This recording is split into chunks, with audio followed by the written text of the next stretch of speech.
Hey folks, welcome to a new episode of mine. What you're about to see today is an old episode. While maybe only releasing in 2026,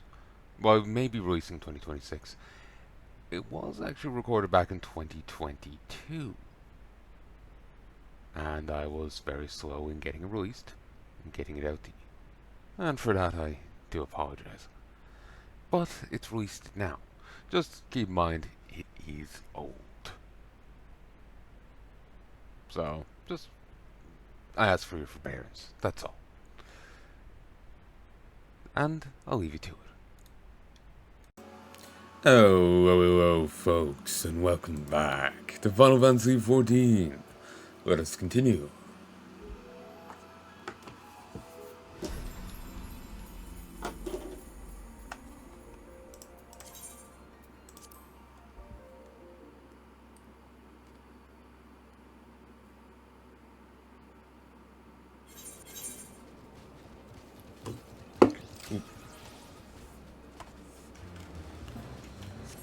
Alrighty then. We have to head up here.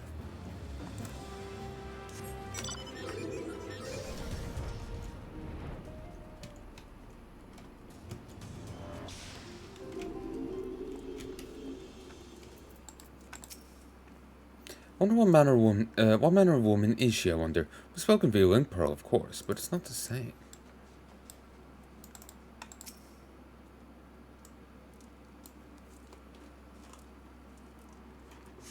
The North Gate.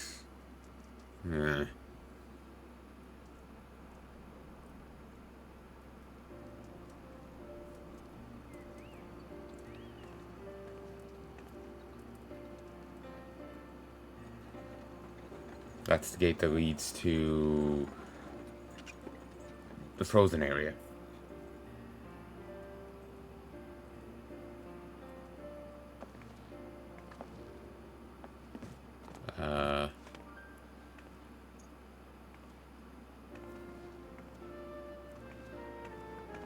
That tattoo I saw was a bit concerning.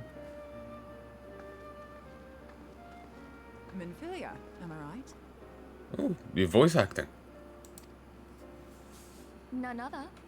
I bid you welcome to Revenant's Toll, and thank you for traveling so far on such short notice. As if I could ever say no to Urianger. Urianger.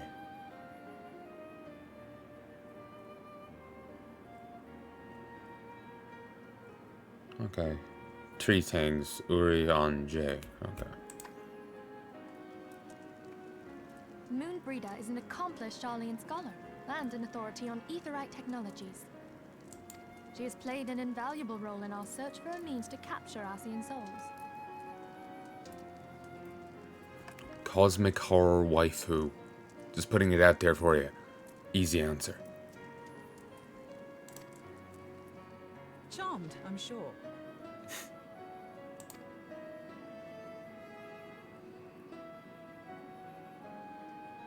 Big woman, also good. For an outpost in an aether-rich wasteland, this place is a good deal livelier than I expected. Just goes to show that you never know until you know.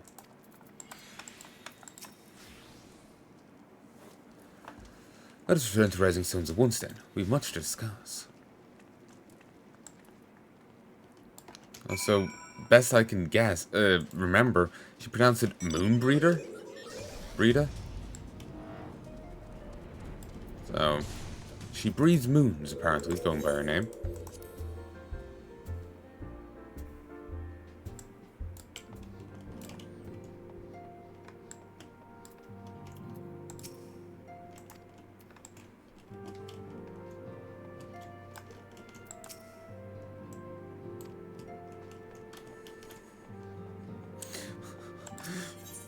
Poor secretary, she's losing her utter shit.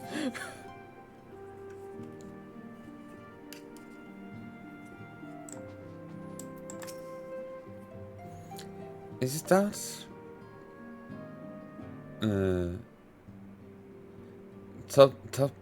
Topsamati on the wall back there? Remember, I'm amazed you managed to find all the pieces after. Well, you know. Huh, is that all the pieces?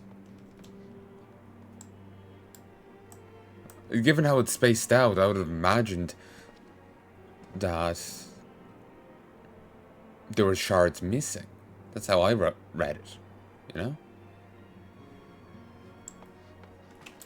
Some wouldn't be too easy to fix back on, but, you know, imagine it's held up by something, so you could easily just soldered those back together and put, you know, stuck it together more.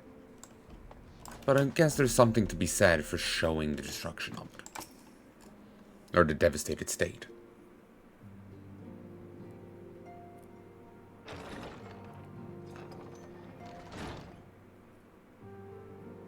Moon! Gods, it's been ages! Oh, longer, sister. A joyous reunion indeed. Well, of course it is. Moon and I are like twin sisters. Save in appearance and aptitude.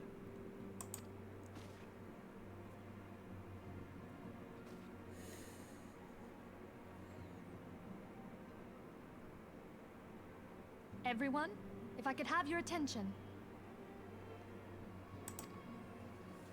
We have with us an esteemed guest who has come from Sharlayan to assist us.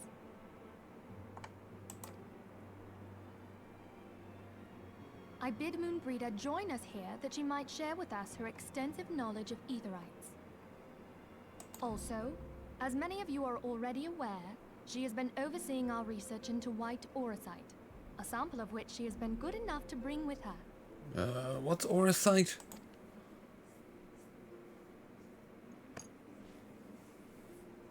Well, I had to come, didn't I? You'd have to be bloody daft to turn your nose up at a chance like this. Where better to conduct my final tests than a land so steeped in ether you can taste it? 'Tis plain the passage of the years hath done little to dampen thy youthful spirits. And nothing at all to reform thy youthful manner.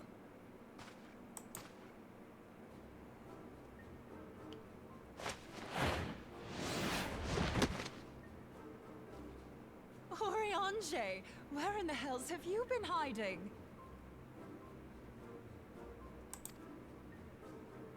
Unhand me. I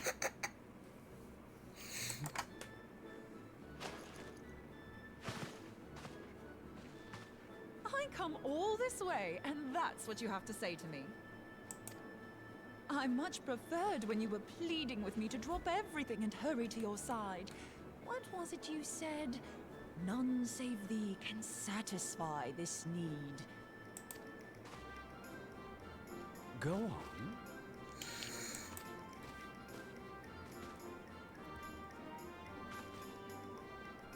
Thine artless attempts to misrepresent mine all too innocent motives do thee little credit.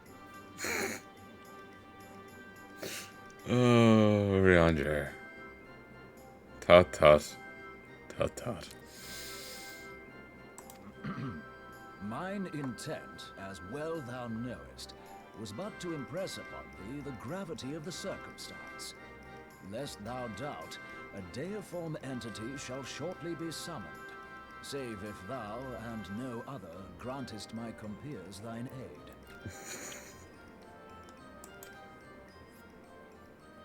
You still haven't found it, then? Your missing Aetherite? We have not. No. We know that Iceheart teleported to an Aetherite not far from the first. Yet even after careful analysis, we could not locate the second beacon. We now suspect that the heretics destroyed the second Aetherite to impede our pursuit. Our allies continue to scour Snowcloak for Iceheart's sanctuary, but we have no guarantee that they will find it. Yet it must be found, for even now Iceheart prepares to call upon Saint Shiva. They suddenly started using the term saint, which feels awkward given that she's a heretic most foul to their allies. And wouldn't she have only been a saint to the heretics anyway? Or was she a fallen saint to the others as well? I'm sorry, but if the Aetheryte's been destroyed, then that's that. Although, you're absolutely sure she used the first Aetherite, are you? She didn't just use teleportation magics?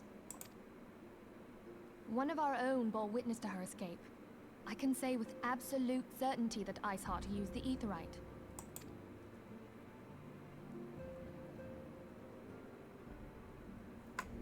In that case, there might be a way, so long as the ethereal current is still flowing.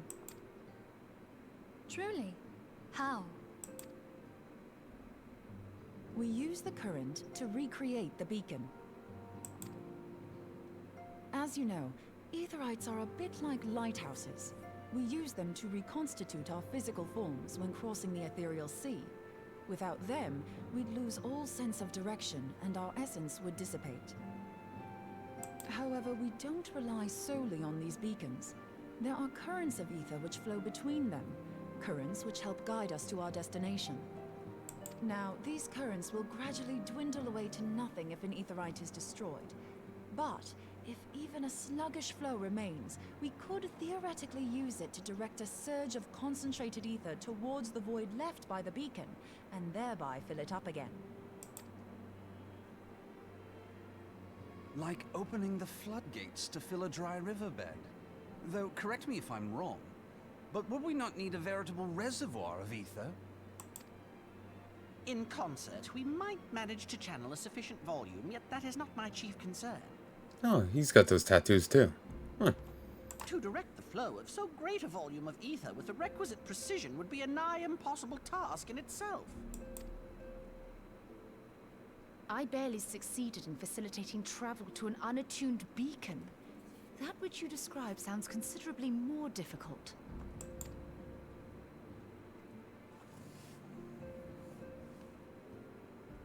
And dangerous. Every person who has attempted to teleport in this fashion has died in the process. They, however, did not have white aura sight at their disposal. I can use it to channel all the ether you can give me into the Aetherite. However, white aura sight cannot retain ether for an extended period of time, so we would need to infuse it immediately beforehand. Just so you know, I'd confidently give this plan better than even odds of success. And if the worst comes to worst, your people won't suffer. It'll be a quick death, huh? Though it risked the lives of our best and brightest, we have not the time to seek other options. If the ethereal current still flows, we shall carry out Moonbreeder's plan. Alternatively, you can just, I don't know. It's ice caves. Throw enough fire around, maybe you can drown them out. Too many chasms. That's the spirit. Let's roll the dice. You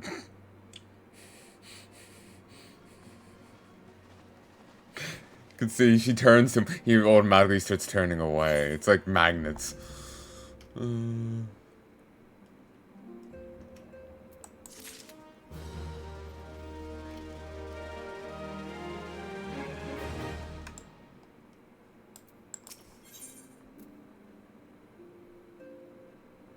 A plan has been devised and fully would have it carried out without further delay.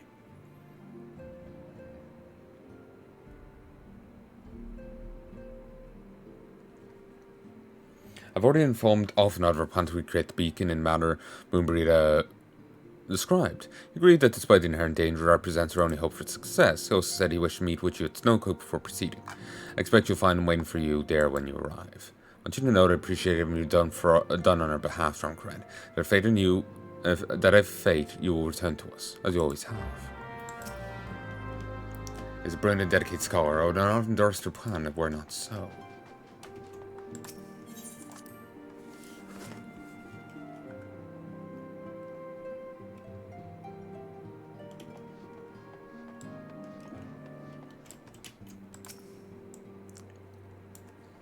I should pray for your safe return, Drumcran. Yours and the others. Doan and Hosen are about to take up their posts. Seems even children are starting to understand the gravity of the situation. I'm ready. Hosen, are your preparations complete? My father's agreed to take care of Yosen for me. The children need role models. Must do whatever it is in our power to provide them. Over the years I've learned it's better to busy yourself with things you can control than rather than worry about things you cannot. I will be waiting for you when you return. Understood?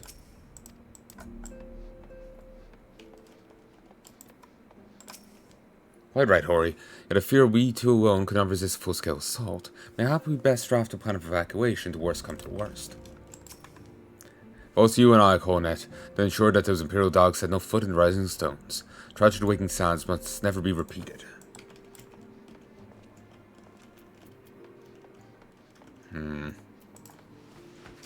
I don't like that. That's foreshadowing. My eyes hurt. I'm gonna take the glasses off for a moment. And I can't see anything. It's all blurred and out of focus.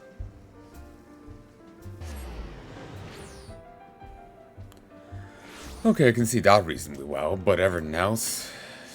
No.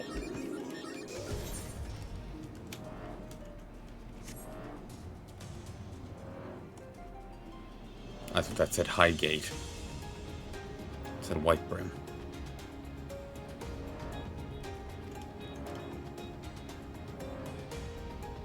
I'll just cover my eyes for a moment.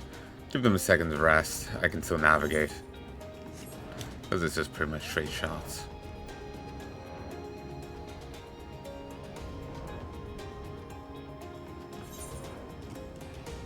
Actually, I wonder if the guy in here is on set.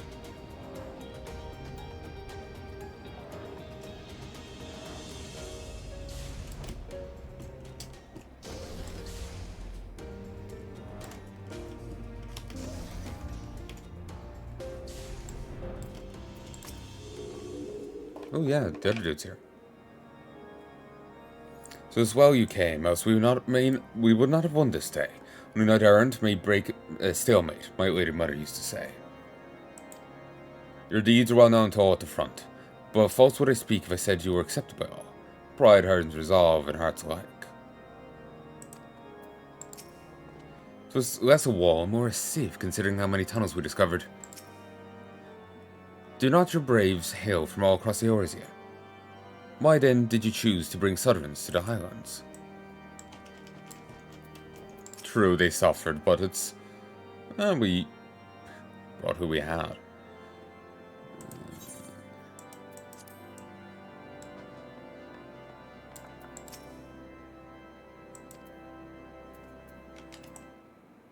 Bit of a crease there.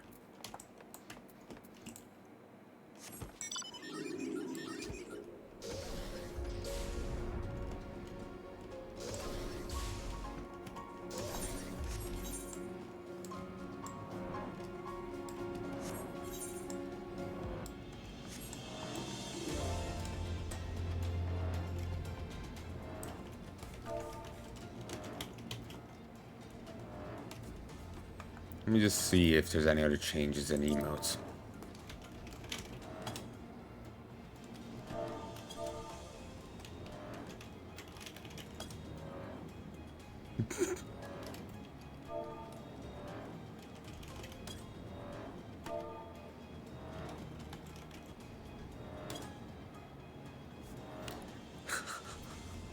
Oh, that's magnificent. I love how they did out a whole different set of emotes just for use with this.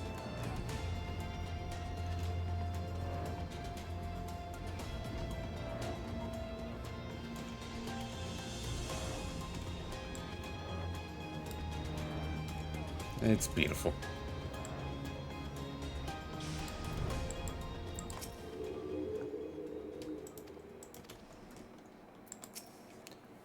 Trust in the power of the white Orsight, Dronkran, and of me, of course. Good to see you, Dronkran. I was starting to wonder if you were having second thoughts. Captain Ilbert sends his regards, by the way. He attends to the interrogation of Elaine, Roaille, and Alda, even as we speak. Excuse me. Excuse me. But I shall not distract you from the matter at hand. We can discuss the ivy upon your return. I trust that, by which I mean the others are waiting for us at the Aetheryte. See, after you, Scion.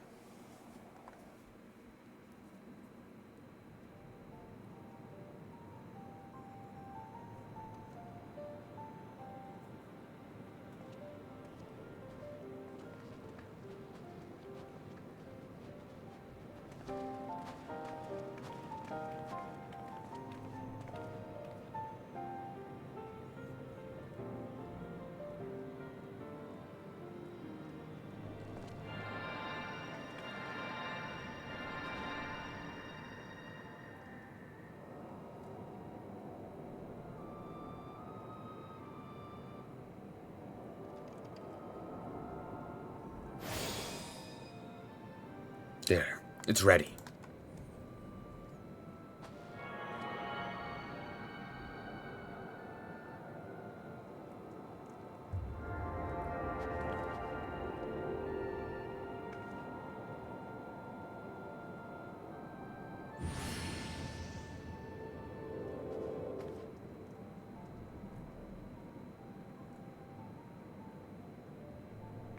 Ha! It worked, I think. Try tuning to the Aetheryte now. Feel for the current and try to locate the beacon.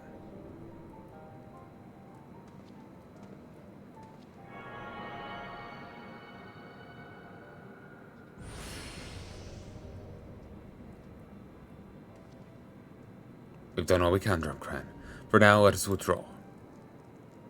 When your final preparations are complete, you must seek out the beacon we have created. If by the grace of the 12 you arrive safely, you must stop Iceheart before she summons Shiva.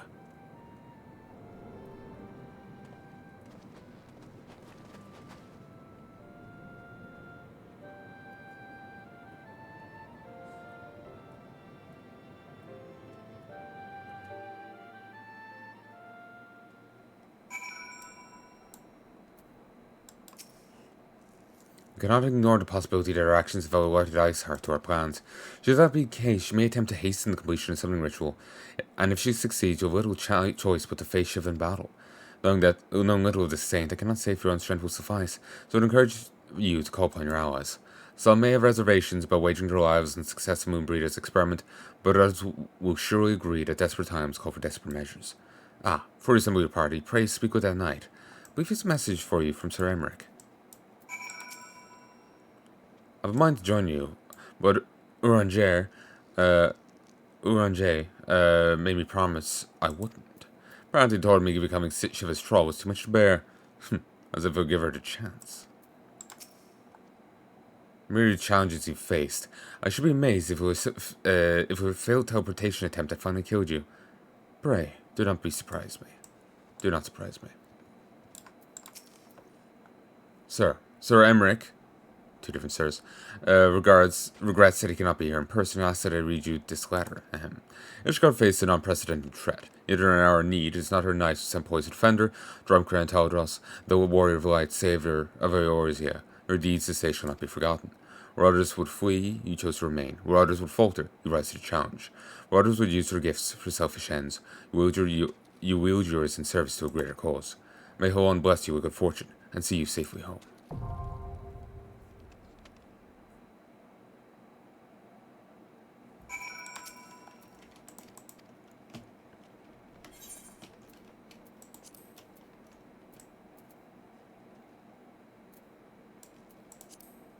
For as long as the nation has warred with Dravania, there have been Ishgardans who instead chose to ally themselves with the dragons. Shiva is said to be among the first, which is why the heretics revere her as a saint. That Iceheart and her followers intend to summon Shiva with the crystals they have stolen as planned, but is this unprecedented act even possible? And so then Ishgard, if not the entire realm, was in grave danger.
Ooh, dragon scale.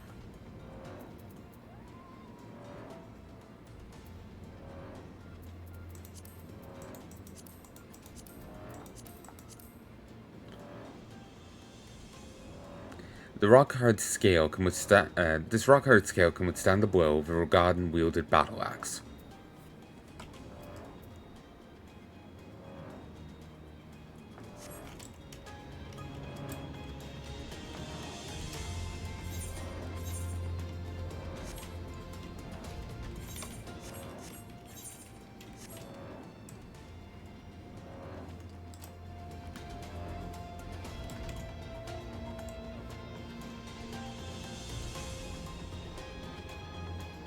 I do like just hitting Z as you just descend as far as you can go.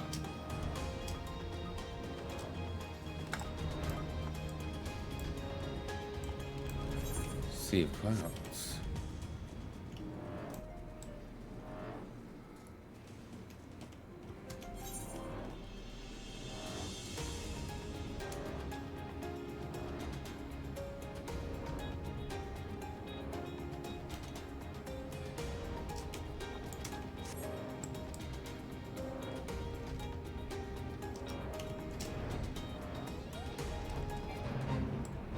A freeze is coming.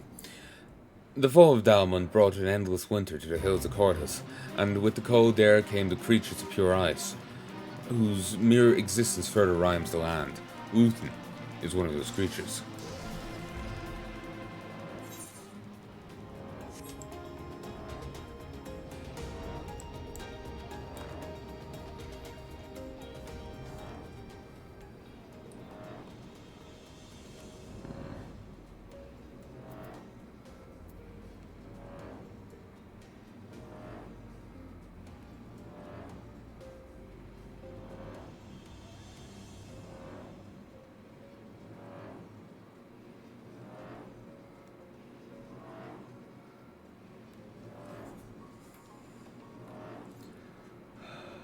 Hope we get in soon.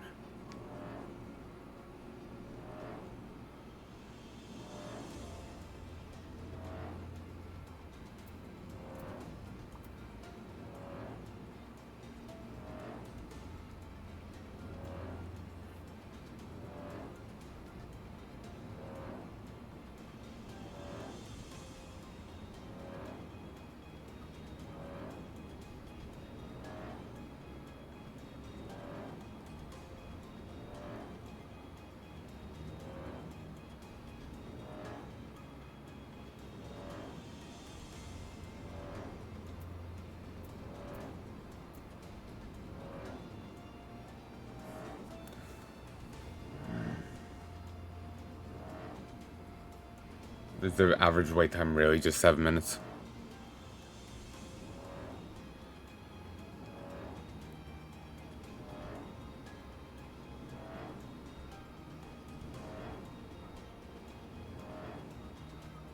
I am not believing it.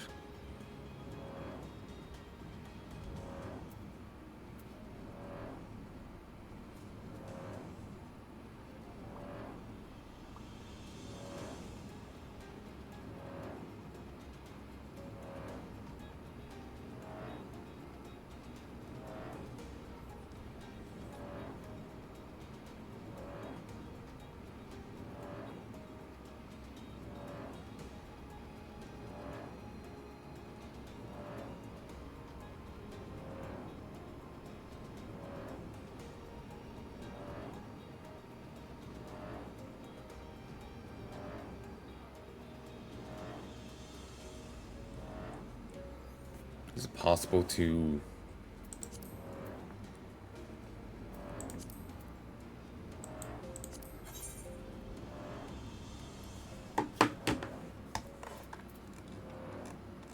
No, sadly you can't do this via this system.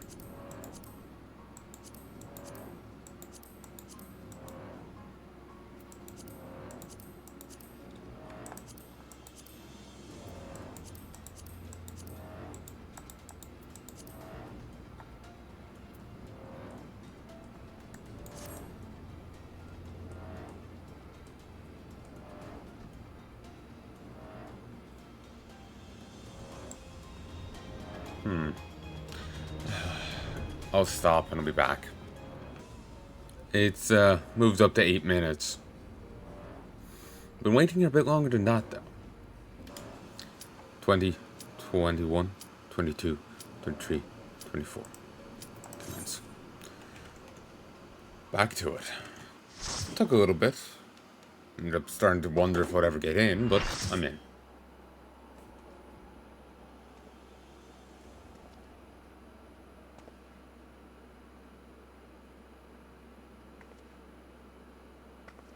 You should never have come here, warrior of light. I labor only to forge a lasting peace. A peace you would deny us out of ignorance and blind faith. No matter. If it is our fate to be at odds, then it is mine to strike you down. We whom gods and men have forsaken shall be the instruments of our own deliverance. Partake of my flesh. Fill this vessel with your light. Walk amongst your brothers and sisters once more. Oh, Saint Shiva, still the hatred within our hearts and bless us with eternal grace.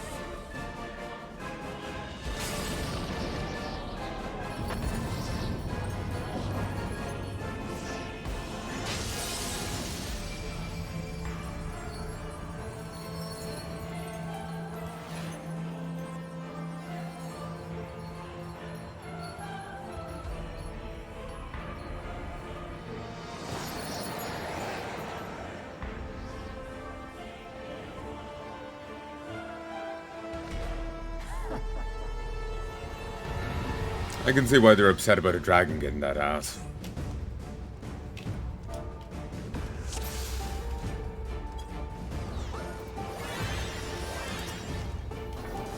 Those who take him the sword shall perish by the sword.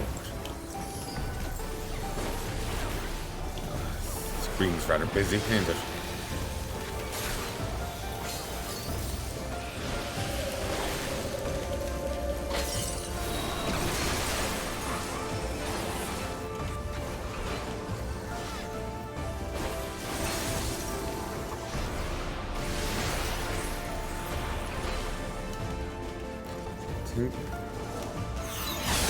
Damn it. Remember my UI layout. I'm probably not really in the, like, used to this enough again to be doing these fights. Rise to join in the chorus, my brothers.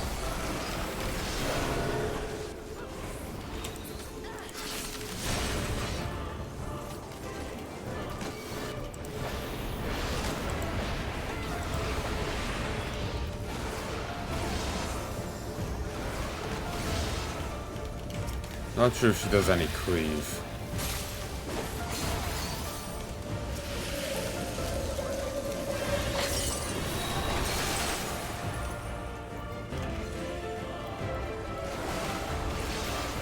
Best not to stand in front, just to be sure.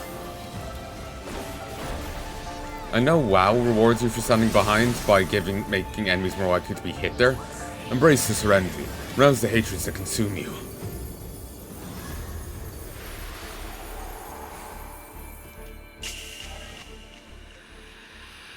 Oh, this bit. Scattering like dust in the wind. I've listened to this theme so much.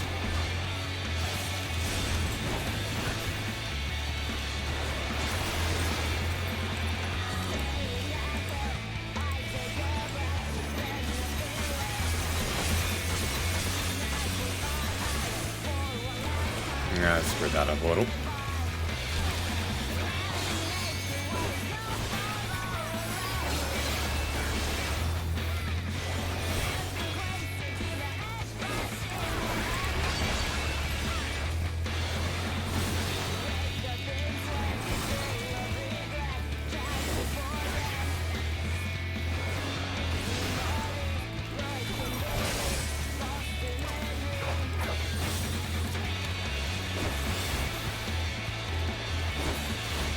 Forgive them, my beloved.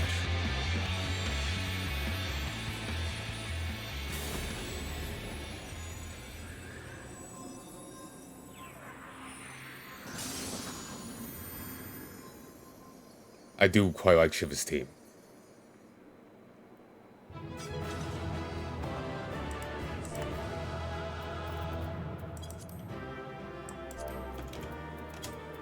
Oh. Oh shit.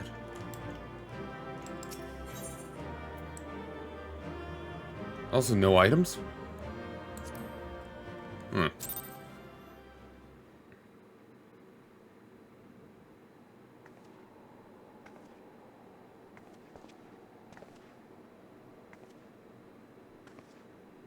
And you survived better than I was expecting. I was imagining you were going to die from depossession. Maybe I spoke too soon. Fool. Blind, bloody fool.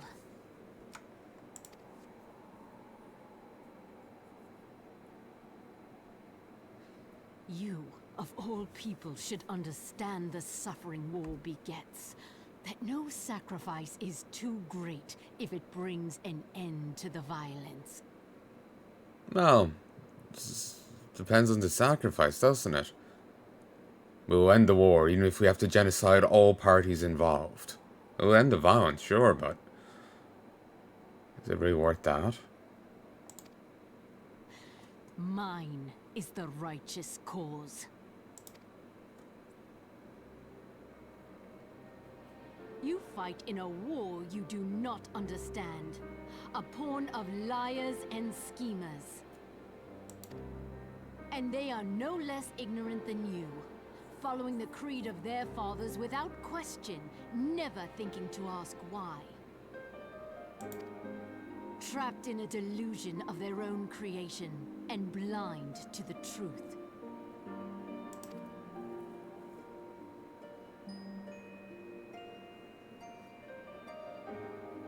Warrior of light, redemption is not beyond us. We who walk before may lead those who walk after. Seek the keeper of the lake. See with eyes unclouded.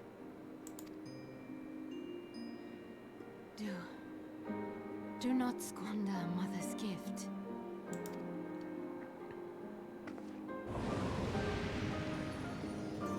Heya. Think.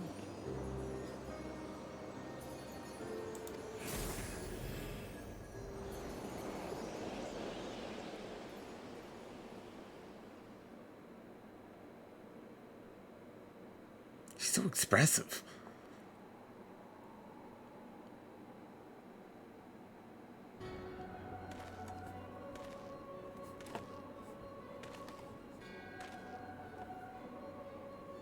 And so the vessel withdraws, a predictable outcome. Nevertheless, La Habrea will be pleased. How unfortunate. Should we know him?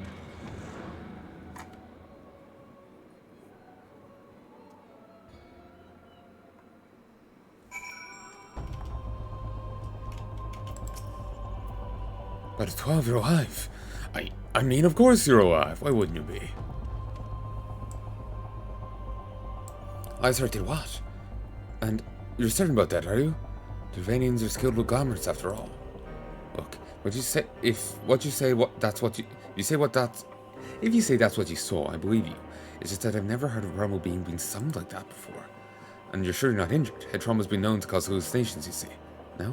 Fair enough, I was only asking.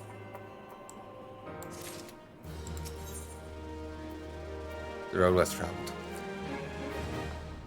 Moonbreeder remains unconvinced that you've not sustained a head injury. If you ask me, there's not to be gained from mulling over the implications of your story in freezing cold. Let's give it for Rising Stones, eh? I'll get everyone to meet us there. Before that, you'd best pay a visit to Whiteburn Front and speak with Alphanot. He's probably worried sick about you. That or he's busy playing politics with the Ishgardians. Anyway, I'm sure he'll be delighted to see you hale and healthy. Speaking of which, you don't have a headache or anything, do you? No? Blurred vision? Oh, no reason. See you again soon.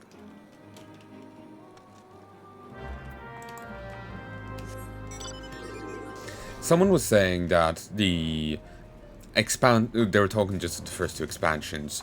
I'm not sure if the others were out at the time or if they, and further. That the first expansion establishes the importance of the Warrior of Light. Us fending off the Garleans, what we get up to there. It establishes the importance of us. But the Heaven's Ward establishes morality, or it's tied in with the morality of the Warrior of Light.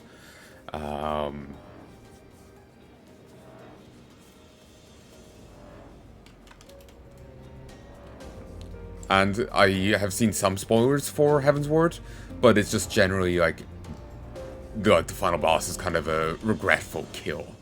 It just, I don't know. I don't remember enough to articulate it, nor do I know if they've said enough for me to even be able to articulate that in a way that'll make sense. But it just came off as it was a stupid slap fight, but pointless bloodshed begat pointless bloodshed, kind of thing, Just a stupid slap fight between factions and people. So remember the first time you entered these chambers. Suffice to say, I never imagined I'll be so glad of your return. Welcome, my friend. Welcome. That you stand here now is proof of your mission's success. Praise be to Allah. It is customary to report to one's commanding officer after completing a mission. Oh, damn it! I never got to wave at Nova Rain. Apologies. There he is, and none worse for wear. Was there ever any doubt that Warrior of Light would succeed? I think I speak for us all when I say I should like nothing more than to hear the stirring tale of your victory. If it be so kind. Then we were too late to prevent something. But not too late to prevent further loss of life. An outcome worthy of celebration. And one for which we have drawn Karen to thank. Yes, you are right, of course, Sir Emmerich. We should be content with what we've accomplished. I, for one, could not have wished for a better outcome. Shiva is no longer a threat and the heretics have been routed. Aye, there is the matter of Iceheart's escape, but she cannot run forever.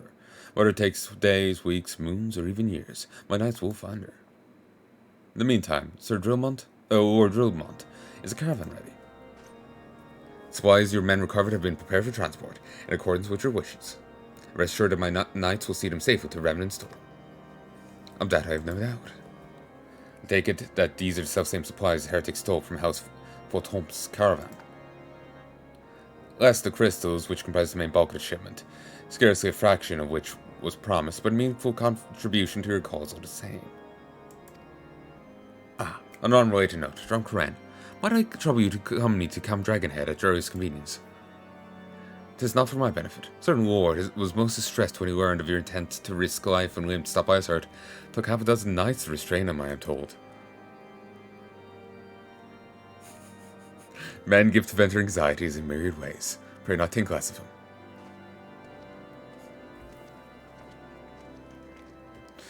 They walked that way and around, presumably did not walk in the way of the cameraman.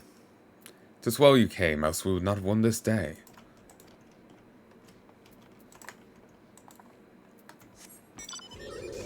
Okay, I'm not sure what that's general text for. Is it his old quest line or what? Or progress on the main quest here, or, whatnot. It applies well in either case, but it's curiosity. I like to know.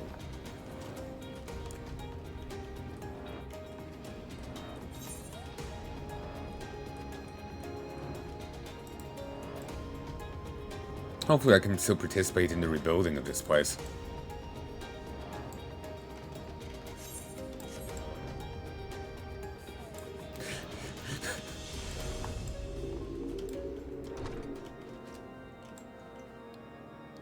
Can't quite remember the skin rug here.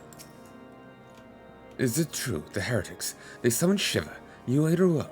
Fury take me.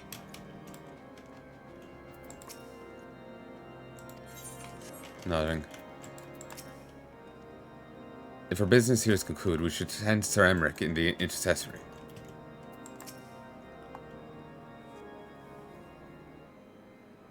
What were you thinking, Drumcren? Waging your very being on a dubious theory which might allow you to enter Isaac's lair, knowing full well that you could have sufficient forewarning to complete a ritual summon Shiva anyway. And then, engaging the abomination in mortal combat. By the fury, Drumcren, this is the stuff of ballads, a battle for the ages. Would that I had been there to fight by your side. Yet I was forced to wait, condemned to wander the fate of a dear friend for an inevitable eternity. I not wish such torture most hated enemy. But you're here now, and that is what truly matters. Let us move on. Sir Emmerich wishes to have words with you and Master Alphanod in private. He waits us in the intercessory. He really does care. Pray go on without me, Drumcren. No matter requires my attention, but I shall join you anon.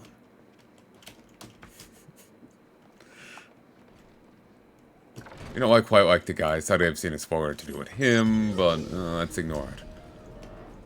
And that's over here. Greetings, sir. I'll show you in a woods.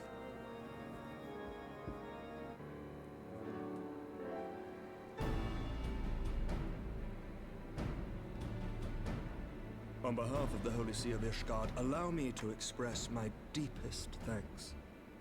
We have heard his voice before, yes. I kind of blanked. Never before have we been required to contend with a primal. Indeed, there were fears in some quarters that our knights might not be equal to the task. Bluntly put, they would not be. Literally, we are the only being who can fight primals. Beyond another primal itself or a mech. Because souls can be bound to a primal. See me. Any god summoned in can do so. Ifrit's tempers, Leviathan drowns. I guess Shiva would freeze or permafrost or something. It's all different styling in the same process. So she would probably just freeze, permafrost the knights. Turn them into her own.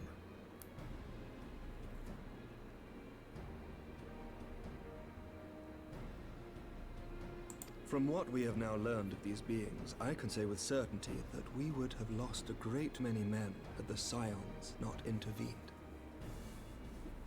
Range artillery may have a chance, certainly. Bombard a position enough.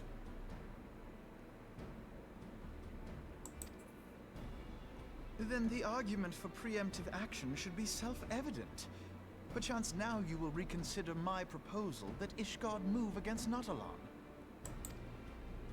Ere we first met, a similar proposal was tabled, but the Holy See decreed that we were to observe, and that military action should be taken only in self-defense. All things considered, it was not an unreasonable decision. Since the calamity, 2 vigils have fallen to the Horde, while Garuda has never shown any inclination to storm the gates of judgment.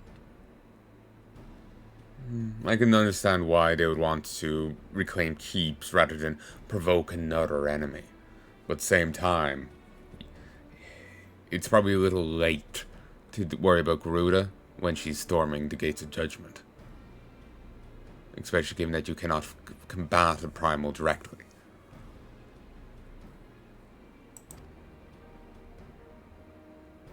Which is why this unprecedented crisis and its resolution may prompt a change in policy.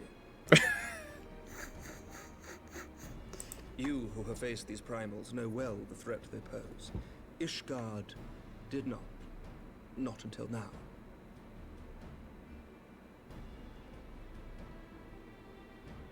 And there is naught like a brush with death to change a man's outlook.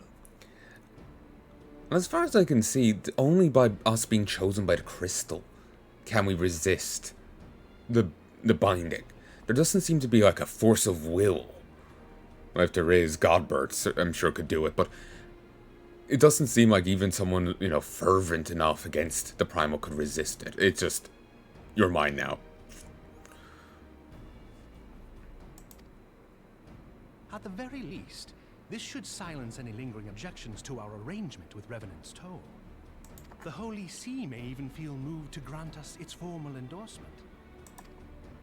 So far as it is possible, the Scions shall be compensated for their service. We should be grateful for any aid you can provide. As a gesture of good faith, I shall withdraw my previous request. Your people are doubtless needed elsewhere. Also, his remark, we should be grateful for anything received. Aid granted. We should be. We aren't, but we should be. He just did not sound pleased. That will not be necessary. We too have a vested interest in watching Dravania's movements. I see. Once more, I must thank you. Sir Emmerich, if I may, do you truly believe that Midgard's-Oma could return?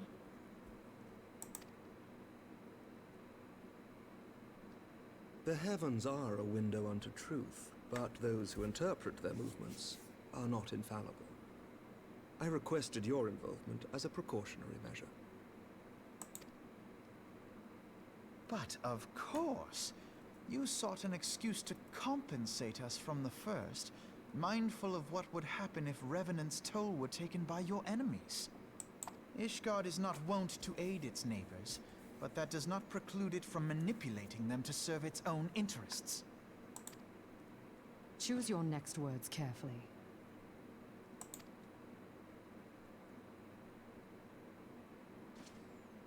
Do you know what sort of man becomes Lord Commander of the Temple Knights? Someone very pretty and stylish. One who comes from good stock. I did not. Yet here I am now. Why do you suppose that is? Because I swiftly learned to tell the difference between words, deeds, and beliefs. You are correct, Master Leveilleur. Ishgard desires to see Revenant's toll flourish, as it would present a troublesome obstacle to our enemies from the south. We are so glad to be of use to you. As we are to you. Ours is a mutually beneficial arrangement, lest we forget. One born of necessity. It's not the worst of things, really. Yes, they're using Revenant's toll, but at the same time, it's not like they're using them for free. They are paying them. Maybe not quite as handsomely as they should be, but they are providing additional resources, which will help the place out. And quite a levy of crystals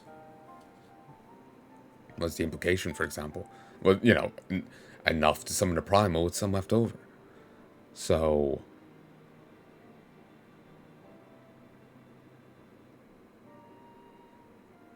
that's hardly cheap.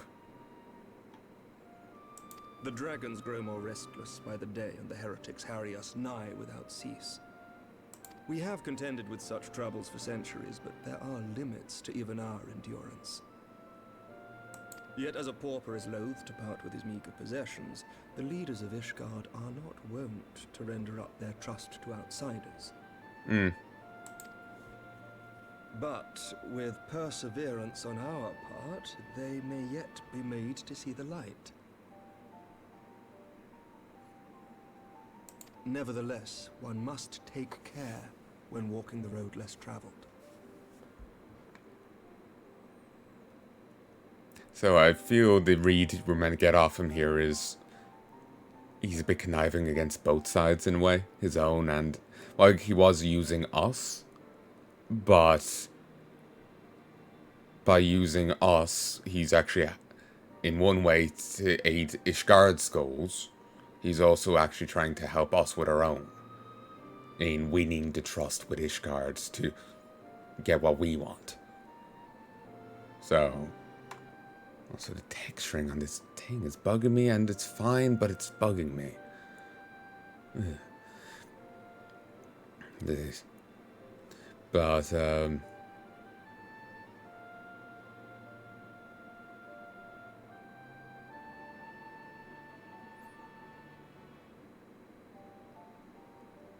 not sure where to stand on him, but Seems like a useful ally, certainly.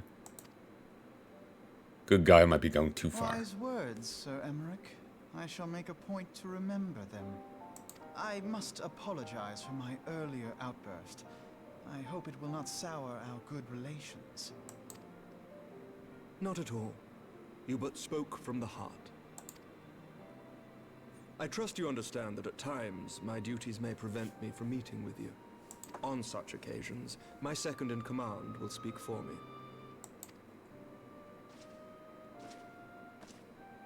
Lucia, at your service. Pray excuse our reticence. We are but wary of speaking too freely, lest our sentiments be made known to our enemies. Know that the Lord Commander and I are of one mind. For the sake of Ishgard, and of Eorzea at large, I pray our peoples can put aside their differences.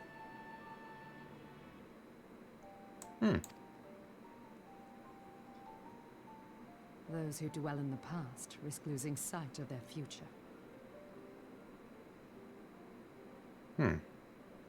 Feels like that could be significant implication. Should aught befall one of our shipments, pray inform Lucia immediately. You may also relay to her any words you might have for me alone. Not being of Ishgardian birth, she owes no allegiance to any noble house, making her as near to incorruptible as one can find in my homeland. Suffice it to say, I trust her completely, and so may you.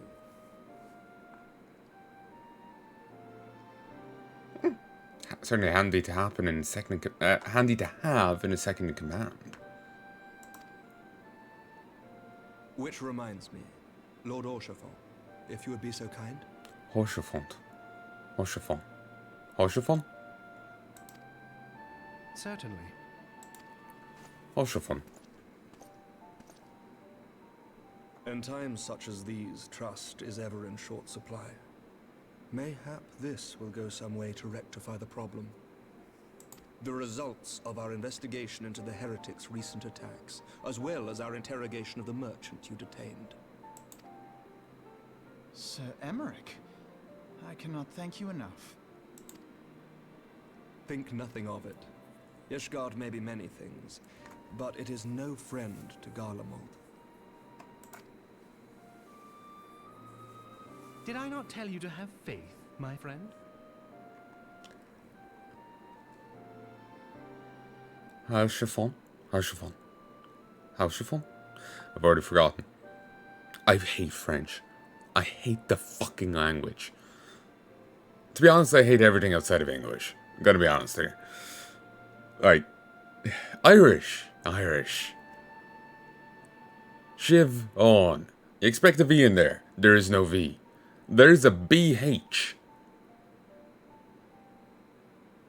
Shiv on. I'm gonna shiv you with that awning. Shiv on.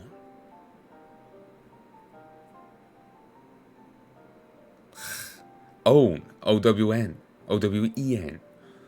E-O-I-G-H. Or E-O... fuck. I can never remember how to spell Irish. I think there's there's a few different spellings of own in Irish. It's the exact same way as the English word, but with like a fucking G in there. And maybe a H. There's an N, yeah. But, yeah, disgusting. No W.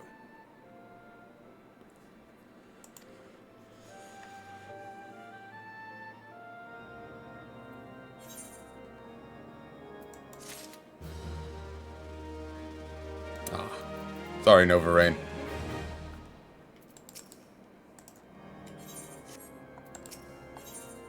For one, with one reason to celebrate, often odd.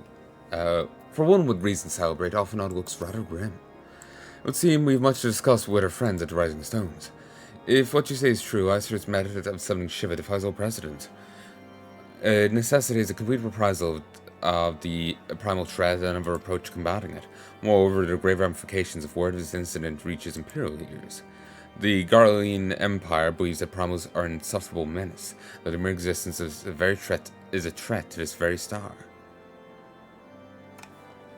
As such, they deem any action taken against the beast tribes to be justified by default.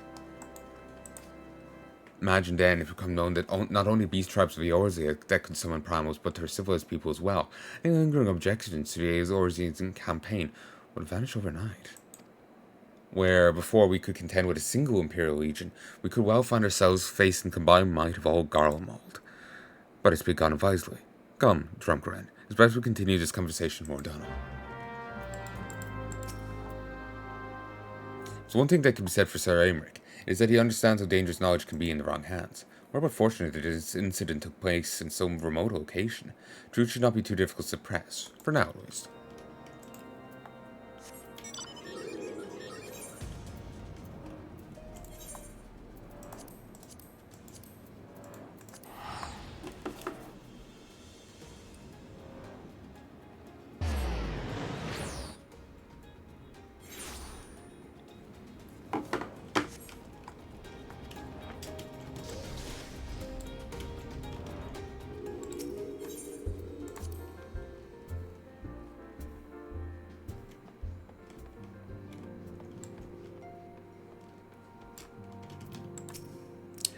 I do not fault Sir Aymeric for being less than forthcoming with his beliefs.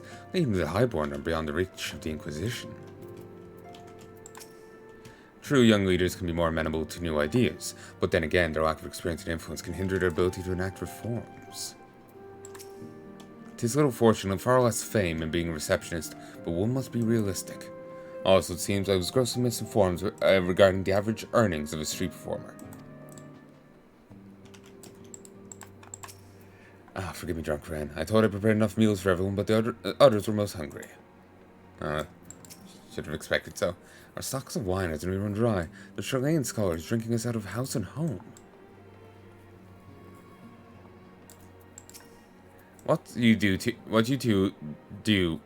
do is your own business. Don't say I didn't warn you. Hey, just cause I got, I just gotta say, heck, you're a pretty, you're alright. Trying to tumble the table now, are we? Don't give up yet, boy. Ada, line 'em up. A sip before practice, a sip before practice, and all too often, a sip during practice. I believe Mom Brenda is having quite a bad influence on you. Calm yourself, Coldness. It's just a sip before practice. Here's out the cobwebs no end.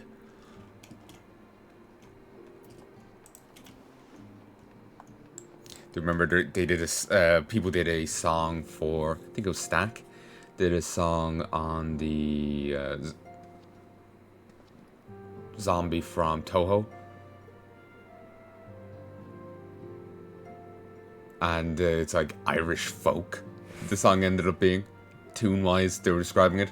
It's still in Japanese, and it was like a real cultural mix. And they started joking that she even sounded drunk in it. You know, fitting with the Irish folk.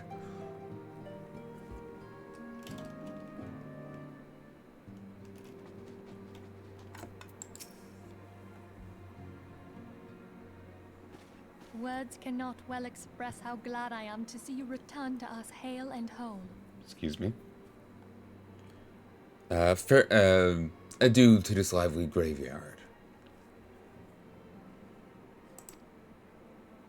Needless to say, I am most eager to hear your account of that which occurred in Kurthis, assuming you're ready to speak of it. Excellent. I shall summon the others at once.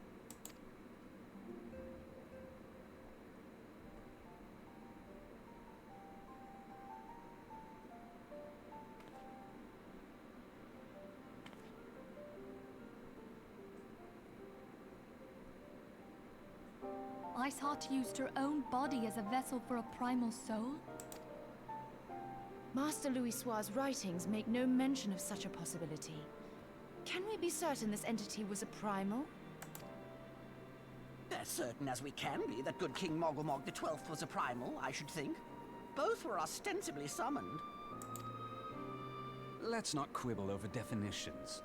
Of more concern is the implication that Iceheart retained her will, even after she was possessed. We are talking about a mortal, wielding the power of a primal. It can't possibly be that easy, can it? There must be some sort of sacrifice required. Or maybe she's just special? What qualities this woman possesseth, I know not. But full sure am I that she was groomed for this role. Wait, that beard. Is it the same beard of the guy wearing,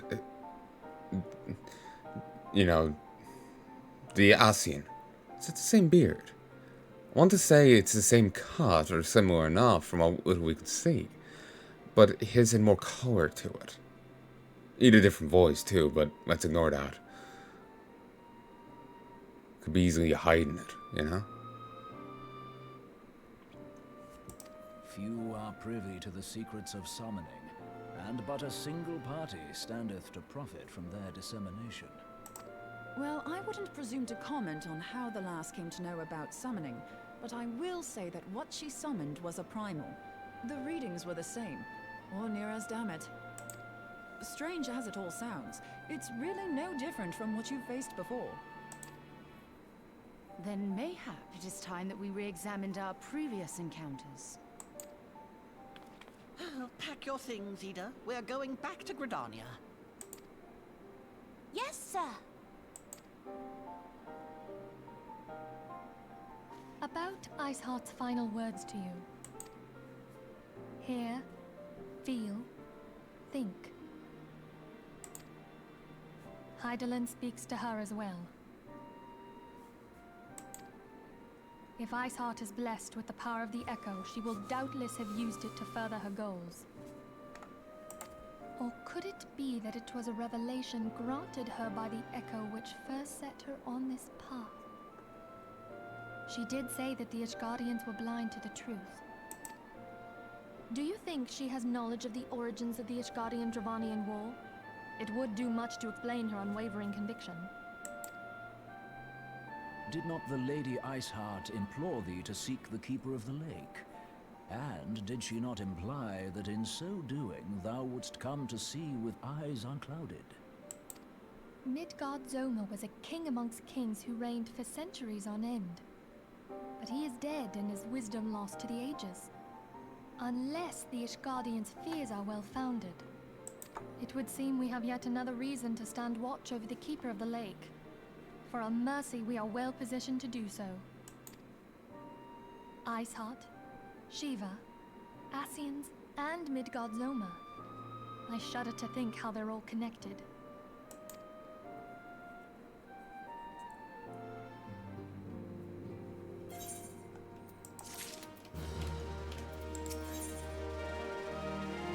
The reason Roaille of 110 weapon coffer. Okay. Then Philly will discuss how best to proceed in light of recent developments. I mean to scour the annals of history. Excuse me. Apologies. I mean to scour the annals for knowledge of Midgard-Zoma. Given his great age, I dare say he appears in more than a few. Do you hear that? The commotion outside. Would you see if all is amiss?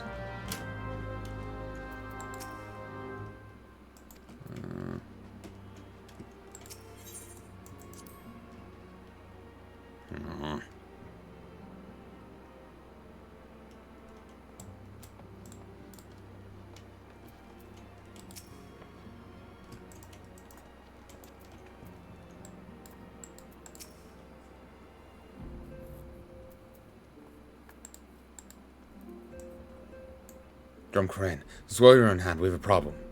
Roaille has escaped. It happened shortly after Immortal Flames took her into custody. She'd been placed in a dungeon cell ahead of her coming trial, but apparently the accommodation was not to her liking. Turnkey was found slain, along with 2 guards, displaying she received inside help. Citizens reported seeing Roaille quitting the city via the gnarled gate, with a bloodied spear in her hand. She makes for the Castrum Meridinium, I'm certain of it. With her fate in Eorzea as good as sealed, what recourse has she had but to flee to her imperial masters? Or she was innocent and has just wrote us all off for a great betrayal of thinking she was a traitor. And said, fine, fuck it, and, she became what we thought she was. Even moves to speak, Captain Ilbert and First are hot on Roaille's heels. But I make haste to Camp Blue Fog. and join the hunt.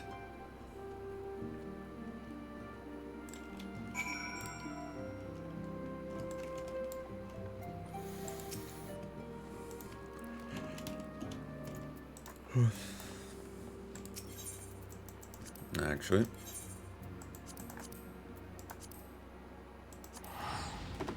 teleport.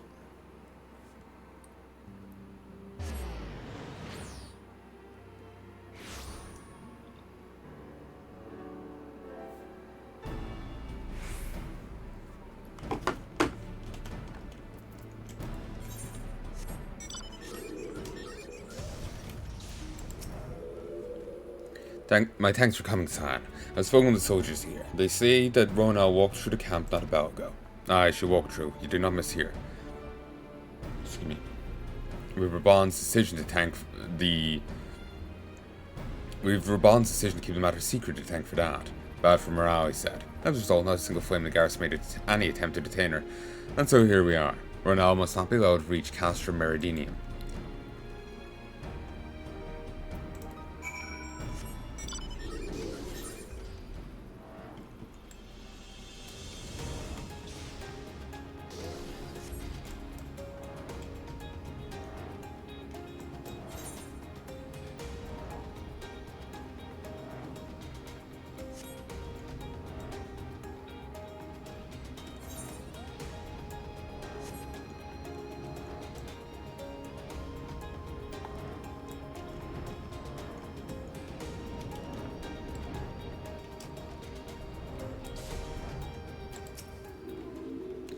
Was that really necessary? But recompensate for the additional exertion you caused me.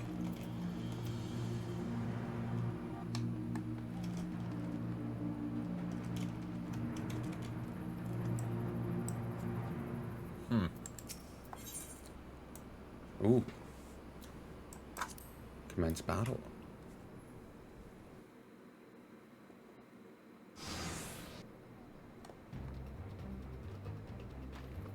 This wretch was with Roaille. He threw himself at us, that his mistress might escape. She didn't blink when we cut him down, not even when he started screaming. No loyalty even to her own, the god's damned harpy. Spit. With me, Scion, we almost have her.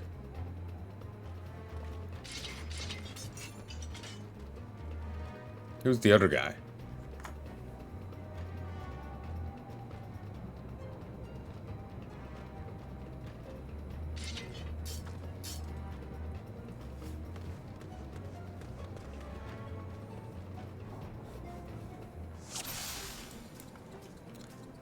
Elaine the Razor. I want Roaille alive. Kill the rest. Before he owes you. You'll not take me so easily this time.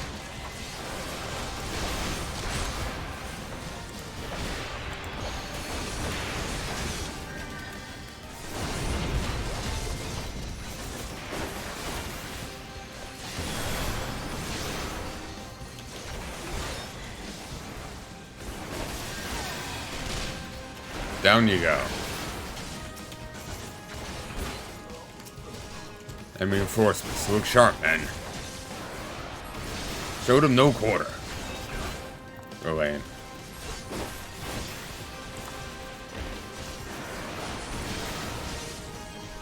Oh, burdened, dull blade. What? I can't move. My thanks.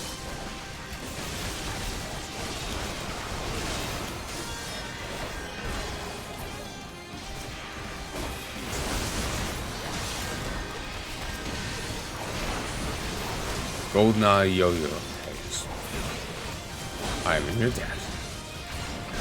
More reinforcements? They really aren't paying me enough. Fools, you cannot stand against the Empire. They have healers, kill them first. Kill the one in the dress.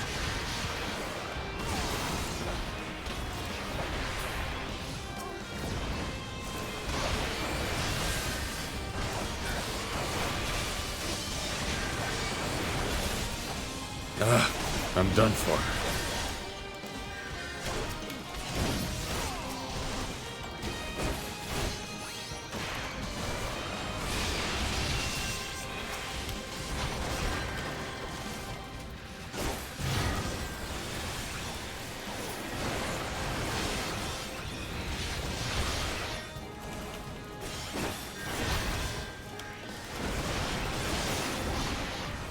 More reinforcements.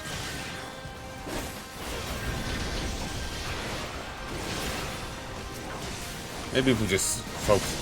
Forgive us for our lateness. Yari Mistle. We're in your debt. Doma Juna. The circle fetters, those who wander within, were the enemy too.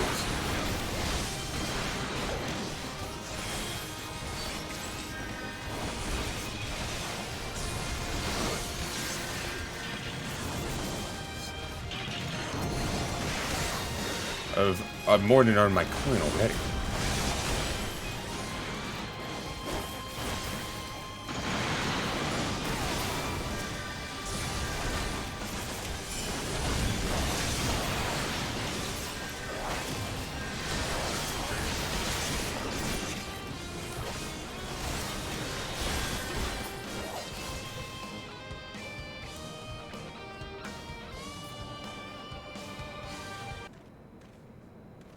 Gasp, pant.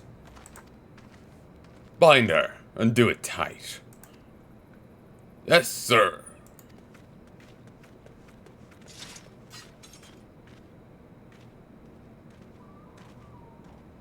Good work, man. Are we really gonna do it here? Like, the enemies could have just fired cannons at us. She and her Imperial cronies pushed us close, but we were better. Behold, the respected officer of the Immortal Flames. Behold, respected officer of the Imperial Flames. In the Immortal Flames, oi. Awkward. People looked up to you as one of the Order's founding members, one of its pillars. It saddens me to see you fallen so low. What would you know of low? You, a spoiled little lordling who's never known any want. People such as you take wealth and birth for granted, think it's your God's given right to rule over others. You know naught of our plight, the injustice that we low-bornish guardians must endure. The noble lords and ladies, we're not people, but resources to be consumed. I did what I had to do to survive, stealing, killing, even whoring myself. It's no fault of mine if fools imagined me a paragon when I joined the Flames. To hear you tell it, one would think you the only person to ever have suffered. Guess you've forgotten, Raban himself was born into poverty, as was I. We lived hand to mouth with little more than the shirts on our backs. Hunger was our constant companion. Raban was a slave fighter. Yet never did we bemoan our lot in life, nor did we begrudge others their fortunes. We accepted the hand that we'd been dealt and played it to the best of our ability. Life was a battle, aye, but no matter what fate threw at us, we took it on the chin, came back for more. We have everything. Everything we have, we fought for. And Raban rose high. How are we any different then? 'Tis true we were both mercenaries of lowly birth. It is true that we had both our fair share of struggles. But whereas I sold my sword, you, Marshal, you sold your comrades. If life was taught me one thing, it's that you never betray your own. Sooner cut off my own arm than raise a hand against a friend. But enough talk. We return to all that face justice, and the people whose trust you dragged through the gutter.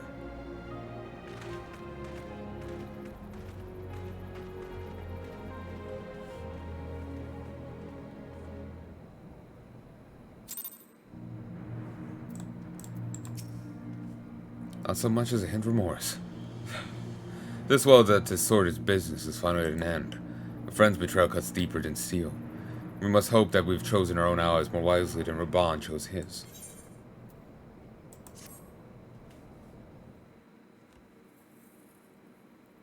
I have heard. Truly bothersome business. Ugh. No, I do not foresee a problem on that front. The main concern is Raban. There is no telling what the brute might do. Is he the Ivy? Like I was thinking, you know, she was too easy to catch if she's the Ivy. It's possible the Ivy put someone in a high position while not being them. I was actually thinking of The Mentalist. Like, I watched that series ages ago. There's this serial killer who has all these connections and minions, and he was just some random guy. Random sheriff in the middle of nowhere. It's kind of a letdown in a way, but yeah. Have the blades watch him in the flames day and night. You may leave the Sultana to me. I shall personally attend her grace.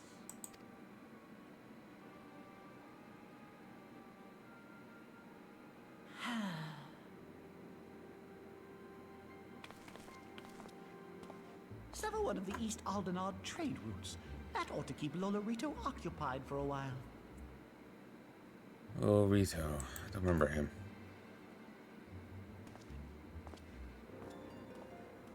Nanamo unamo. For my sake, pray be a good little Sultana to the last.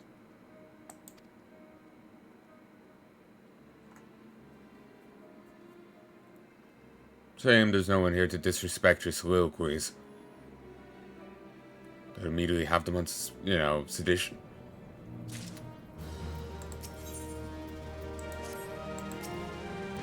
Like Roaille, I once made my way as a mercenary. Like her, I did more than a few things I'm not proud of. Never once did I betray my own. Depths to which a man should not sink. Let us cling together.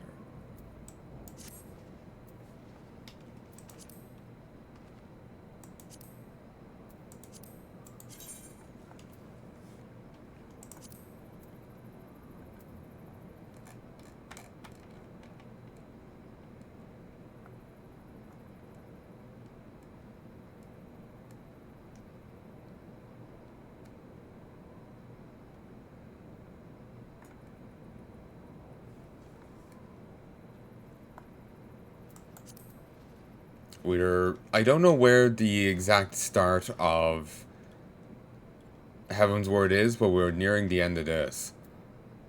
Let us cling together. I'm nervous. Ulfanod would ask another favor of you. Captain Ilbert and I have a few questions for the Flame Marshal regarding the circumstances of miraculous escape. When we've completed our interrogation, we shall take our findings directly to General Bond. That shall be the end of it. Your work here is done, my friend. My thanks. But I have one last task for you. Return to the Rising Stones and appraise Menphilia of all that has happened. I'm aware that the antecedent held Roaille in high regard. For better or worse, you'll want to know how this sale ends.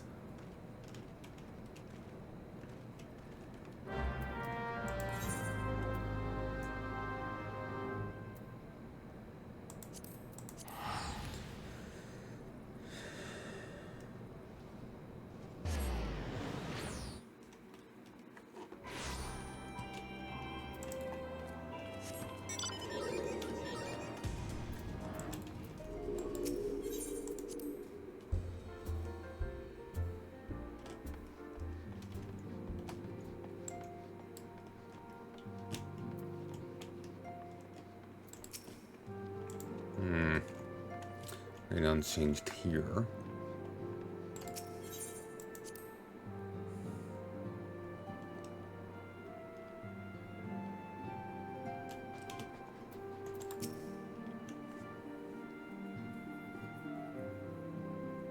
Welcome back, my friend.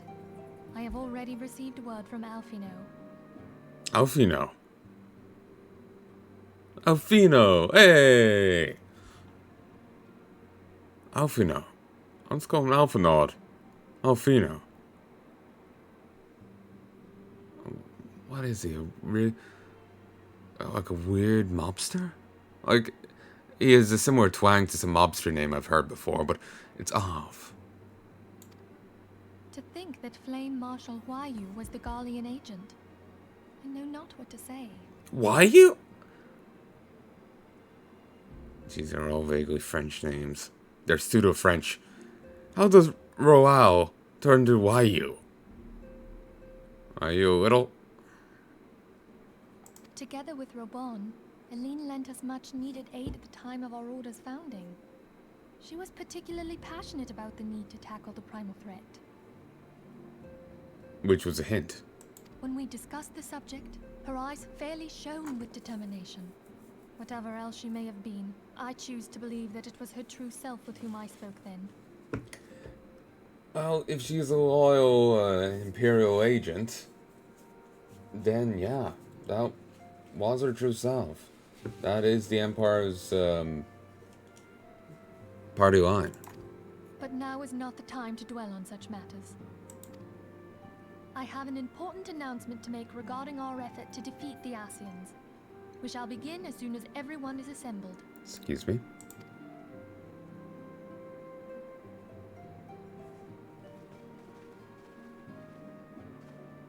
My thanks for coming, friends.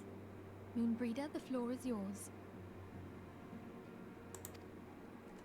By now, I'm sure you're all familiar with white aurosite, the miraculous material that'll allow us to capture Asian souls. Back at Snowcloak, we verified its ability to absorb vast amounts of ether. Alas, it leaves something to be desired in the area of stability. The stone can only store ether for a short while before expelling its contents.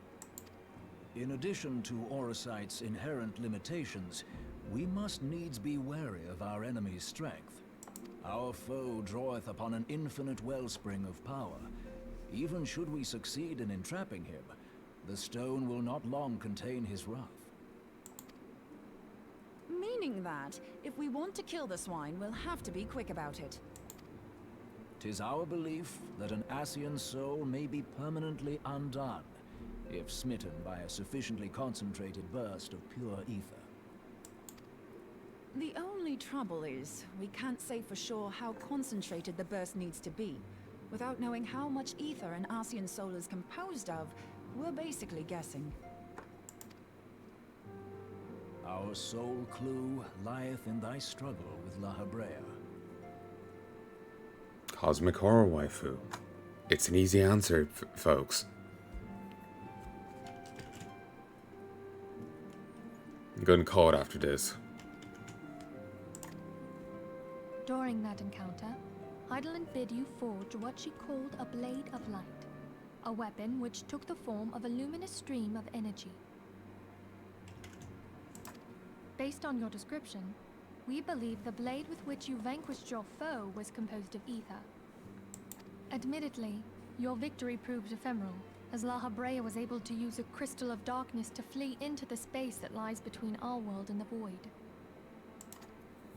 The fact remains, however, that Heidelin placed the means to destroy the Asians in your hands. Be that as it may, it would be unwise to assume that she will do the same when we next encounter such a foe. Quite so, my lady.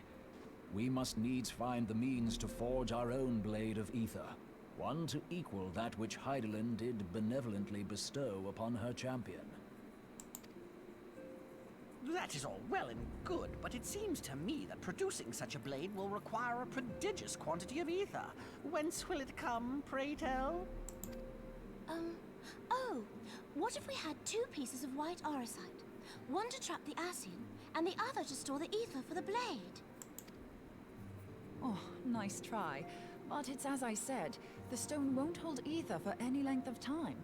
We'd still need to collect the stuff there and then, sorry to say. And therein lies the rub. Finding a way to create the blade whenever and wherever we choose. You get more than 2 bits of white aetheryte or aurosite and keep channeling the aether between them.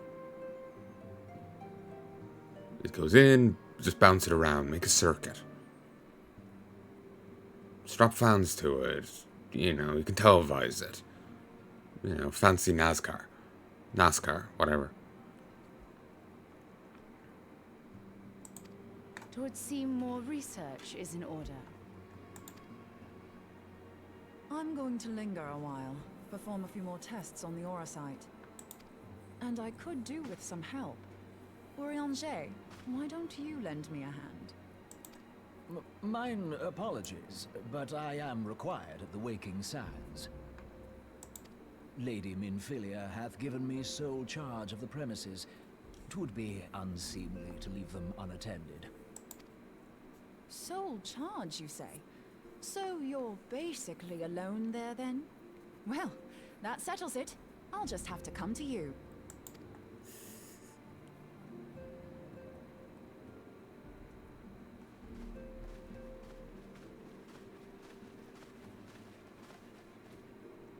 While you were afield, word arrived from the Charlian motherland. You will recall that a survey party was dispatched to investigate the incident of the Isle of Vow. What they discovered was troubling, to say the least. According to the report, the Isle has been erased from existence. 'Twas as if a hole had been torn in the very fabric of reality. Aye, yet the mystery endeth not with the Isle's disappearance. It hath come to light that a number of scholars in various other locales were reported missing at a similar juncture. What's more, they all had something in common with the head of the students of Baldessian. Every last one of them was researching a phenomenon called dimensional compression, or the rejoining as the ancient texts call it. I'll be damned if that's a coincidence. All indications suggest Ascian involvement, but I sense that a force greater still is at work. The entity the Dark Beings call the One True God. We must pray that my dear friend Kryl regains consciousness soon. If she bore witness to the Isle of Val's final moments, she may be able to shed some light on this mystery.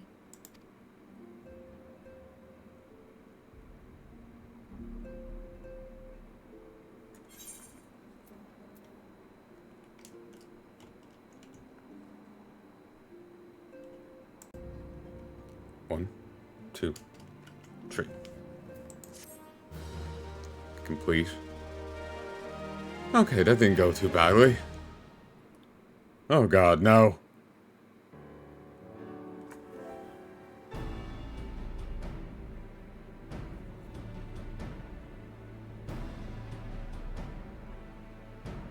Following the calamity, the forces of the 14th Imperial Legion entrenched themselves in strategic locations across Eorzea. So swiftly did they accomplish this, it was suspected that they had received help. To think that it came from Roaille, my right hand. There is more. We have reason to believe that Roaille didn't deal exclusively with the 14th. She also answered to a higher authority in Garlemald. But this higher authority could not have been the Emperor. By consenting to the media project, Solus Zos Galvus showed himself to be more concerned about preventing the spread of primal influence than claiming Eorzea for the Empire. He would happily have seen the lot reduced to ash. We believe a number of high-ranking figures within the royal household were against the decision, but that they knew better than to oppose the Emperor openly. Of course, this didn't prevent them from making clandestine provisions, in which Roaille played a part. Alas, these provisions did not prevent Dalamud from falling, and the ensuing chaos changed the face of the realm forever. Yet Eorzea survived. To all intents and purposes, the Meteor Project had failed, and the Empire was left to rue its lack of a decisive means to eliminate the primals. Until, that is, it stumbled upon the Ultima weapon. Even before the accursed thing was dug up, it seemed to me the 14th had the might to overwhelm our weakened armies. Yet they chose to hide behind their walls. Why? The Black Wolf was wary of making the denizens of Eorzea desperate, lest more primals emerge to bleed the land. The discovery of the Ultima weapon, however, emboldened him to resume his war of conquest in earnest. But there was one in Garlemald who believed that Van Belsar's actions were premature. One who stood higher in the Imperial Army's chain of command. He ordered the Legatus to halt his advance, only to find that the Black Wolf had slipped its leash, and that the 14th now acted alone.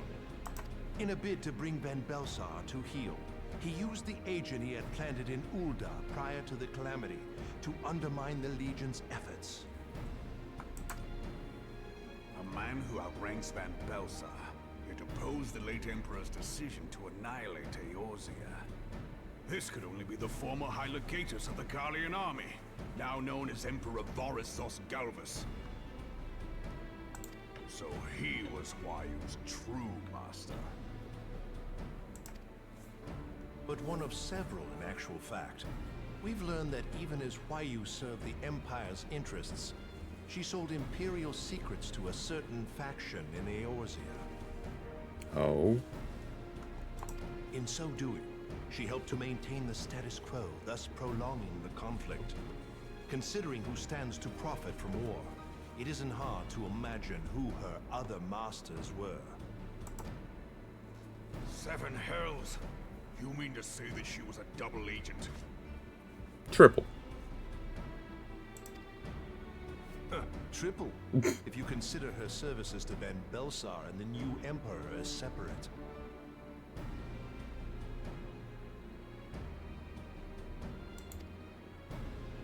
As neatly as these pieces seem to fit, one aspect of the puzzle remains unclear to me. I had gotten kind of lost. The triple merely lined up well. I was actually going to blame the Monterists. It would be weird for it to be sound secrets to them, but I wanted to blame them. By whose will was the Marshal feeding intelligence to the heretics? And try as I might, I fail to see how aiding their cause would profit either her Imperial or Monetarist masters. Wait, I was right. It was the Monterists.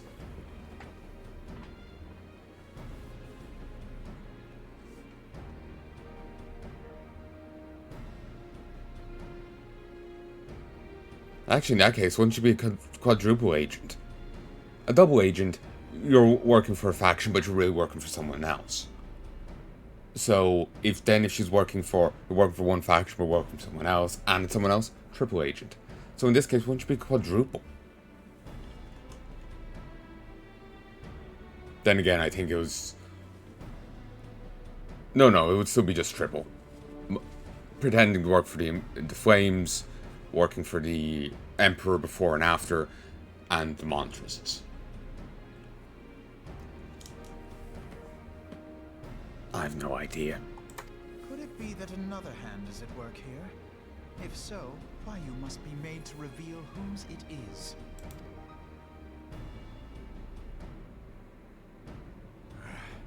Not only have I lost a trusted friend, now I must interrogate her as a stranger. Not a pleasant task, I grant you, but a necessary one. Unless we weed out the ivy, root, stalk, and stem, it will simply grow back. I know that full well. Those closest to Huayu have already been detained, and I will question them alongside her. General, pray keep in mind that there may be unwitting abettors among them. All will be treated fairly. On that you have my word. Those who are innocent have no cause to fear. You have ever been a friend of truth, General. I hope the unpleasant task of weeding out falsehood will not detain you too long. Though it be for the sake of Eorzea, doubting one's comrades is poison to the soul.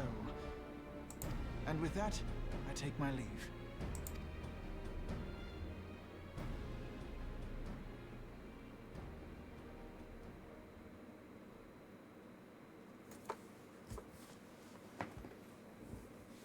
All these years, I've been made to dance to their tune.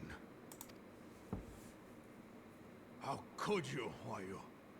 How could you side with them? Those cankers who take from this land and give naught in return, who use their power to disempower and grow fat while the people starve. I know you can hear me, monetarist scum! Your crimes will not go unpunished! Heya will purge this land of your sickness before the eyes of the 12, I swear it!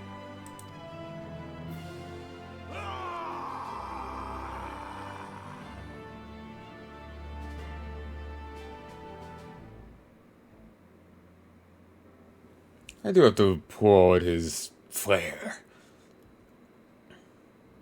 I shall have no further need of you this day.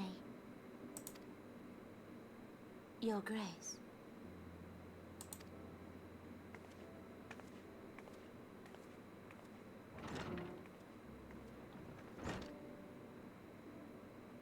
I fear that not even mine own chambers shall remain private for long. Has the situation grown so grim?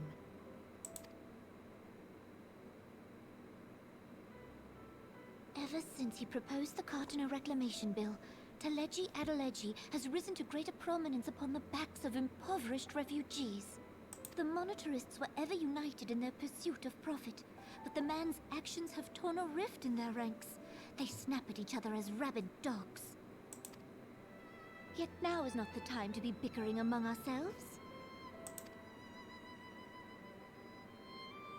If this bickering is a threat to law and order, might you not have grounds to dissolve the syndicate? Too much money, too much power. They're... It sounds of it, they're in a sense the ruling body of the state. They've superseded so much power from her, there is the implication she was little more than a figurehead before. Would that the solution was so simple, Admiral. Alas, my moving to dissolve the syndicate is certain to spark outrage among the influential merchant class, whom the Cabal represents. This would serve to exacerbate the current unrest, and peace would slip still further away. Be they rich or poor, natives or refugees, all who reside in Ul'dah have a right to pursue happiness. It is the duty of a ruler to protect this right. If I am to perform my duty, I must needs tread warily. It would not do to make enemies heedlessly.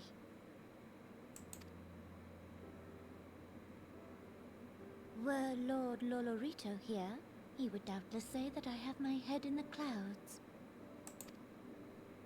A ruler is required to take a wide view.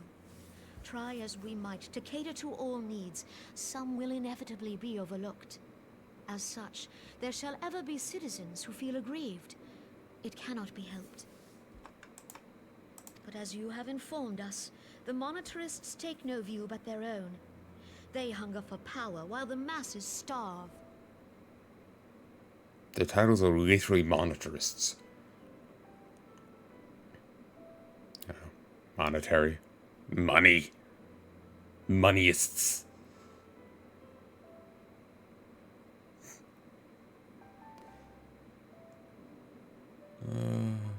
It's so on the nose. It's fantastic. In the absence of a common cause, it seems beyond any one individual to make Ul'dah whole. Good, I am actually recording this. And the presence of a Excuse me? guardian agent within the immortal flames only makes matters worse. Even accounting for Ul'dah's historic reliance upon mercenaries, such a grievous breach of security is unprecedented. I fear this business will provide the monetarists with a rod to beat Rauban.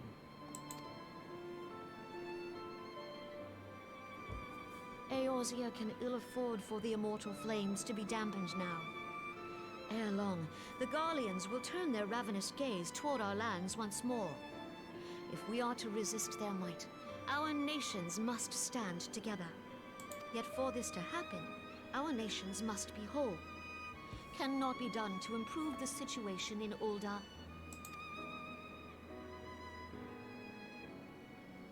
The true wealth of Ul'dah lies in the health, happiness, and hopes of her citizens. Alas, the citizens shall never know these things, so long as their lives are ruled by the ambitions of the few. The monetarists claim to represent the best interests of the people, but in sooth they desire only to manipulate them for their own selfish ends. For the government to serve the people, it must be formed of the people. For Ul'dah to move forward, it is not only the Syndicate that must be dissolved. Nay, you jest.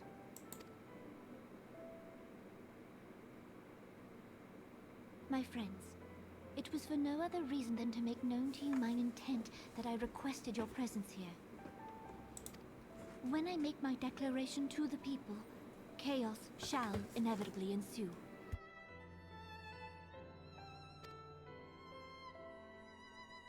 As the last monarch in the line of Ul, I make unto you this request.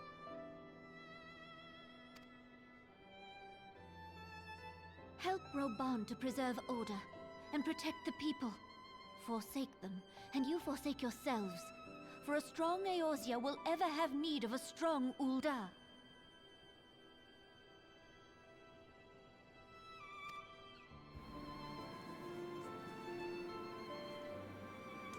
Your Grace, are you certain of this?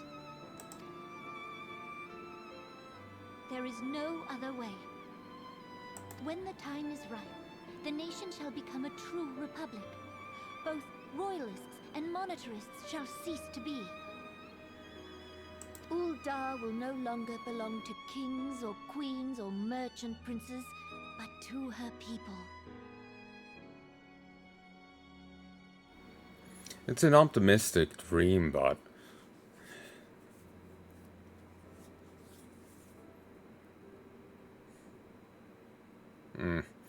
well, they just dealt with, you know, one of the high-ranking Imperial Flames being infiltrated from the start. So if it's a republic, you know, voted in, what's to stop them being corrupt? You know, from them being a agent of the Empire. Technically, there's nothing stopping, you know, a lord, but I imagine it'll be easier to groom and secure a successor, you know, and you know, protect them from outside influence like that, rather than any Tom, Dick, and Harry, you know.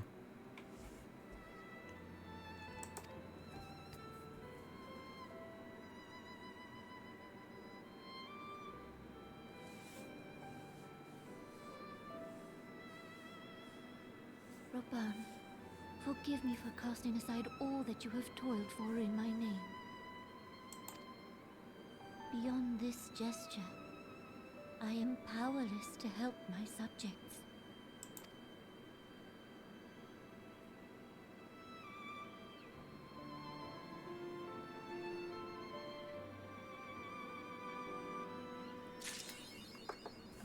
Dreams of ice. Good intentions. Amphilia is considering which of her many responsibilities demands her utmost attention.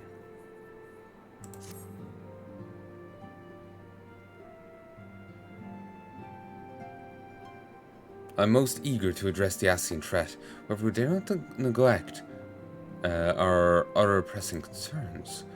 We both know full well that Saint Shiva will not be the last primal we face, and our relationship with Ishgard is still tenuous at best. To think that the resolution Paul tread was once the sole priority of the Sands of the Seventh Dawn, sometimes I wonder if it was wise for us to take on so many other responsibilities. At least you forget, antecedent, Sands need not shoulder the burden alone. We're not Crystal Braves established for this very reason. True, we are presented with a multitude of problems, however we have all the resources we need to address them in turn. From Gren in particular is ever a steadying hand, whom I trust will continue to support the Braves. To what do we owe the pleasure, as there have been further developments regarding the situation in Alda? As expected, Immortal Flames have been struggling to cope with the revelation one of their highest-ranking officers was a Garlean agent. Suffice to say, Tleji Adeleji and his monetarist ilk have wasted no time attempting to turn the situation to their advantage. Coupled with ongoing unrest, Flames have been finding themselves hard-pressed. Finally, General Bond needs their help, and I will direct the Crystal Braves to offer what support they can.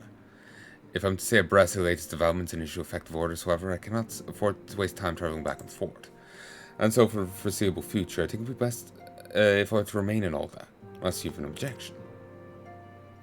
None whatsoever. We have matters well in hand here. Matters here well in hand. Moonbreeda's research is proceeding as planned. As she tells me, though I'm not familiar with the details, Uranger is poring over his tomes at Waking Sands, and the others are contributing in their own ways. Ask the key problem, how to form an material blade at will, remains unresolved. Nevertheless, it is only a matter of time. From Karen, while we focus on that task, mayhap you could assist Alphanod and his braves with theirs. It would do much to restore the faith in the Immortal Flames as Warrior of Light was seen working on their behalf. Never forget that your esteemed status allows you to act in ways those more tightly bound organizations and nations cannot. As ever, I implore you to do so. Not that your response was ever in doubt, but I humbly thank you once more for aiding our cause. Now then, there are preparations I must attend to before my departure, such as receiving Roaille's latest report. He's proven to be quite skilled in gathering intelligence others wish kept secret, hence why I placed him under my direct command in order to investigate the Aldan riots. When you're finished here, join me outside. Depending on what he say, I may soon have a favour to ask. If there are any developments on our front, I shall inform you at once in the usual fashion.